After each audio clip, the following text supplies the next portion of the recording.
Cabinet मंत्र्यांनी राज्यमंत्र्यांना किती अधिकार दिले याची मुख्यमंत्री कार्यालयानं माहिती मागवली। दरम्यान कमी अधिकारांमुळे राज्यमंत्र्यांकडून नाराजी व्यक्त, सूत्रांची माहिती। गर्भवतीच्या मृत्यू प्रकरणी दीनानाथ मंगेशकर रुग्णालय दोषी, राज्य सरकारच्या दोन्ही अहवालात मंगेशकर रुग्णालयावर ठपका, सूत्रांची माहिती। मंगेशकर रुग्णालयाबाबतचा अहवाल मंत्रिमंडळ बैठकीत सादर, आता मृत्यू अन्वेषण विभागाचा अहवाल मात्र प्रतीक्षेतच, तर राज्य सरकार संबंधितांवर काय कारवाई करणार याकडे लक्ष। मंगेशकर रुग्णालयाला जमीन दान करणाऱ्या खिल्लारे कुटुंबातले चित्रसेन खिल्लारेंना अश्रू अनावर, गरोदर महिलेची पैशांसाठी अडवणूक झाल्यानं भाऊक, रुग्णालयासाठी जागा दान केल्याचा पश्चाताप व्यक्त, लवकरच मुख्यमंत्री फडणवीसांची भेट घेणार।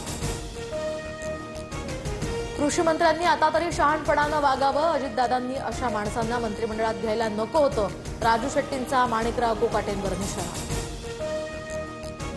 अहमदाबादमधील काँग्रेसच्या अधिवेशनाचा आजचा शेवटचा दिवस, काँग्रेसची मुख्य बैठक पार पडणार, संघटनात्मक बांधणी पक्ष विस्तारासंदर्भात बैठकीत मार्गदर्शन होणार।